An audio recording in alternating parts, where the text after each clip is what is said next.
पैसा नहीं, पैसा नहीं, জেন্টলম্যান। আচ্ছা জেন্টলম্যান বলা যাবে না, ঠিক আছে, বয়েজ, কারেক্ট, বয়েজ।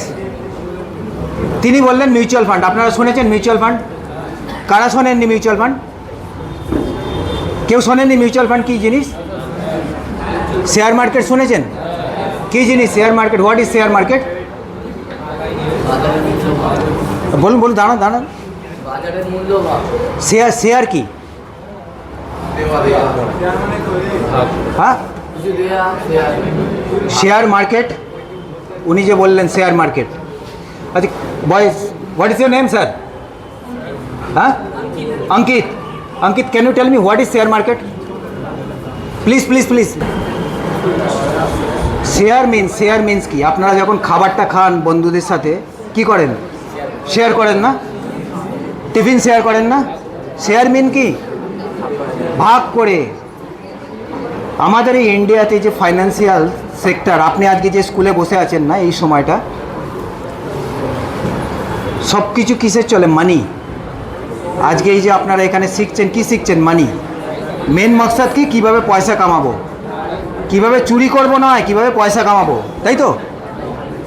বাট এই পুরো দুনিয়াটা যেটা চলে সেটা হচ্ছে শেয়ার মার্কেট। লাখো লাখো কোম্পানি আজকে শেয়ার মার্কেটে ইনভেস্ট করে। বড় বড় কোম্পানির নাম শুনেছেন আপনারা, রিলায়েন্সের নাম শুনেছেন, আদানি নাম শুনেছেন, আম্বানি শুনেছেন, টাটা শুনেছেন, তাই তো? অনেক হাজারো লাখো কোম্পানি রয়েছে। তো এই কোম্পানিদের এরা কি করে, যখন ফান্ডের দরকার পড়ে, যখন পয়সার দরকার পড়ে, তখন তারা কি করে? There are two type of choice. First, either they visit to the bank, bank থেকে লোন নেওয়া, আইদার দে শেয়ার, তাদের যে শেয়ারটা থাকে সেটা মার্কেটে ছেড়ে দিল, তার কাছে যে শেয়ারটা রয়েছে সেটা মার্কেটে ছেড়ে দিল, এবং আপনার আমার মতো লোক সবাই কিছু কিছু পারচেস করে নিলাম। So when you purchase some share you become a owner of this company. ব্যাপারটা বোঝা গেল? when you purchase one share so you are become a owner of that company. আপনি যদি রিলায়েন্সের একটা শেয়ার কেনেন, জানবেন আপনি রিলায়েন্সের একটা ওনার হয়ে যাবেন। হ্যাঁ, পার্টনার। আপনার কাছেও ডিভিডেন্ড আসবে। কোম্পানির যখন ওখানে এজিএম হবে না, আপনার কাছেও সেখানে একটা লেটার আসবে, স্যার প্লিজ এই এজিএমে আপনি পার্টিসিপেট করুন, আমাদের এজিএমের ডেট থাকবে, অমুক জায়গায় অমুক এজিএম হবে, because you are a partner. So এই পুরো সিস্টেমটা যেটা চলে সেটা হচ্ছে share market. Indian share market যেটা মুম্বাইতে রয়েছে, মুম্বাই স্টক এক্সচেঞ্জ, হ্যাঁ না, national stock exchange and the Bombay stock exchange, NSC and BSC, দুটোই রয়েছে একই জায়গায় বম্বেতে। কখনো কখনো আপনারা গুগলে দেখেছেন সে বড় মার্কেটটা দেখেছেন? বড় মার্কেটটা ফটো আসে। নিউজ চ্যানেল আপনারা দেখেন, নিউজ দেখেন তো, নিউজের দেখবেন লাস্টের পার্টে, দেখবেন একদম লাস্টের পার্টে রোজ বলা থাকে আজকে শেয়ার মার্কেটে এত উপরে গেল, এত নিচে গেল, তাই তো? এটা হয়তো বলে তো, আপনারা কেউ কিছু বুঝতে পারেন না কী ব্যাপার হচ্ছে, উপরে গেল নিচে গেল মানে কি? আমি তো যেখানে আছি সেখানেই রয়েছি, কি আমার তো কিছু পরিবর্তন হয়নি। এর মানেটা কি? এই শেয়ার মার্কেট এটা শুধুমাত্র ইন্ডিয়ায় নয়, গ্লোবাল শেয়ার মার্কেট ডিপেন্ড করে কি গ্লোবালি পুরো কন্ট্রোল করার জন্যে। আমরা জেনারেলি কি হয়, টাকা কোথায় জমা করি? Suppose this is a very final chapter, please listen very carefully.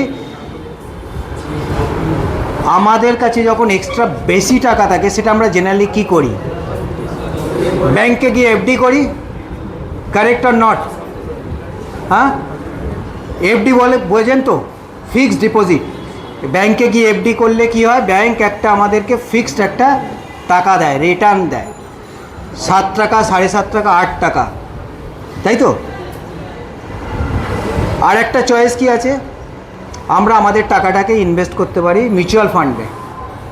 Bank আমাদেরকে কি করছে, 7.5-8 টাকা দিচ্ছে, আর মিউচুয়াল ফান্ড সেখানে কি করে, আমাদের লং টার্মে সেখানে 12, 15, 16, 18 টাকা পর্যন্ত আমাদের রেট অফ ইন্টারেস্টে টাকা ফেরত দেয়।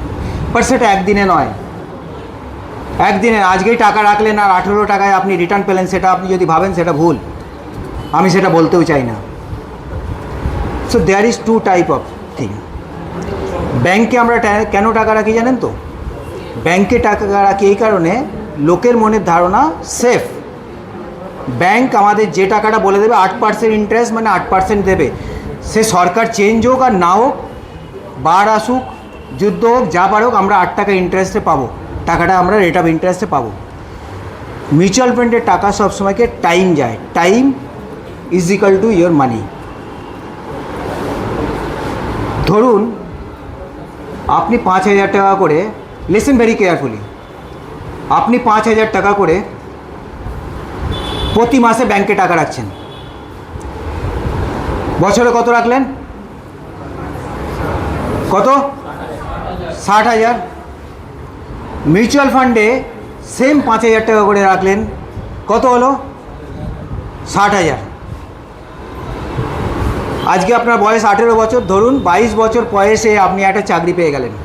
লিসেন কেয়ারফুলি, 22 বছর বয়সে আপনি একটা চাকরি পেয়ে গেলেন, আর মাসে 5,000 টাকা মোটামুটি আপনার একটা সেভিংস করার ক্ষমতা থাকলো।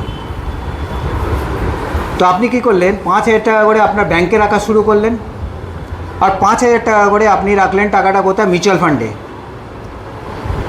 এই 5,000 টাকা করে একদিন নয়, এই 5,000 টাকা আপনি 20 বছর, 20 ইয়ার্স, দ্যাট মিন্স 22 ইয়ার্স থেকে আপনি 20 ইয়ার্স, মানে যখন আপনার বয়স হয়ে গেল 42 ইয়ার্স।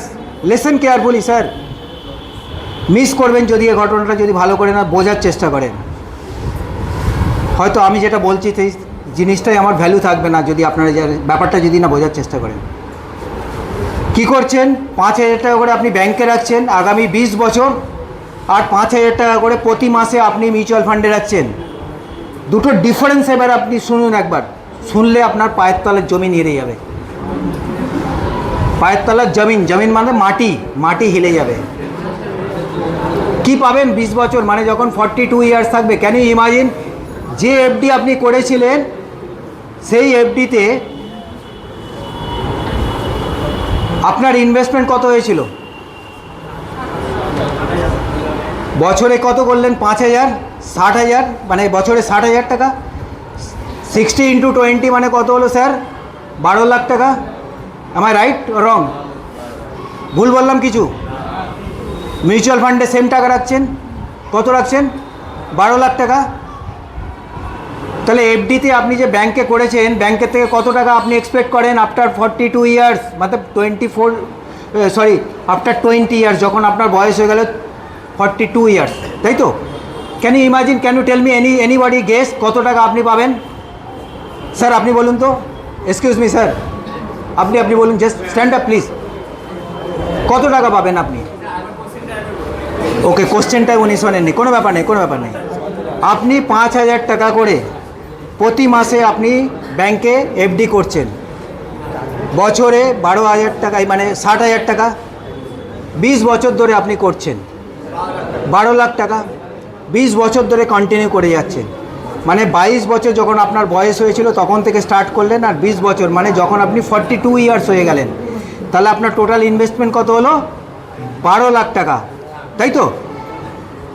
42 ইয়ার্সের পর আপনি কত টাকা ব্যাংকের থেকে পাবেন? সুদ সমেত কত টাকা পেতে পারেন আপনি? ইন্টারেস্ট দেয় 8 টাকা করে, দেয় কি দেয় না? একটা গেস করুন, কত? 13 লাখ টাকা। 12 লাখ থেকে 13 লাখ, মানে তো 1 লাখ টাকা, 20 বছরে 1 লাখ টাকা ব্যাংক ইন্টারেস্ট দেবে। স্যার প্লিজ আপনি বলুন, প্লিজ প্লিজ ওনাকে জিজ্ঞেস করুন স্যার, জোরে। 22 lakh, that is very good, মোটামুটি ঠিক। আপনি বলুন, আর কেউ আছেন? নেক্সট বলুন স্যার, বলুন। 17 থেকে 18 লাখ টাকা। গেস? Anybody guess? আপনি আফটার 42 ইয়ার্স আপনার এই 12 লাখ টাকাটা বেড়ে গিয়ে নিয়ার অ্যাবাউট 45 to 50 lakhs দাঁড়াবে। কত দাঁড়াবে? 45 to 50 lakhs। কারণ 20 বছর, আগামী দিনে 20 বছর ধরে এটাকে কম্পাউন্ড ইন্টারেস্ট হবে।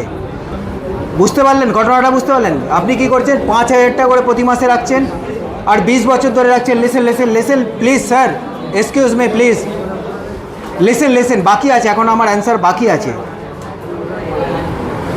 5 বছর 5,000 টাকা করে কন্টিনিউ রাখছেন পুরো সালভর, 20 বছর প্র্যাকটিস করে যাচ্ছেন। আপনি যা চাকরি করছেন, যা কামাচ্ছেন, কিন্তু এই প্রসেসটাকে আপনি সেম রেখে দিচ্ছেন। 5,000 টাকা করে আপনাকে সেভিংস করে যাচ্ছেন। 42 ইয়ার্সের পরে আপনার হাতে কত আসলো? 45 থেকে 50 লাখ টাকা। নাও সেম জিনিস আপনি কি করছিলেন? মিউচুয়াল ফান্ডে ডালছিলেন। আমি বলেছিলাম না, সেম টাকা মিউচুয়াল ফান্ডে আপনি ইনভেস্ট করছিলেন। Now that gentleman, please sir আপনি বলুন কত টাকা পাবেন মিউচুয়াল ফান্ড থেকে। এবার আপনি বলুন কত টাকা পাবেন। 1.5 কোটি থেকে 1,75,00,000। এক্স্যাক্টলি।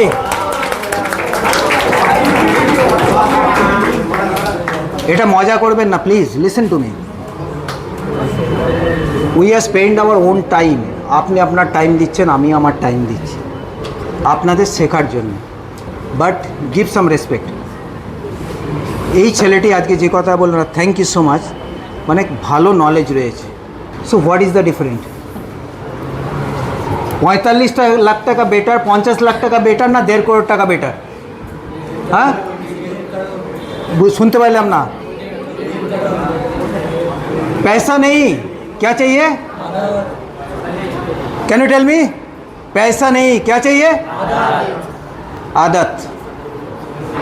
সাকসেস হওয়ার জন্যে পয়সা লাগে না, সাকসেস হওয়ার জন্যে আদত। My phone number is 9960059430।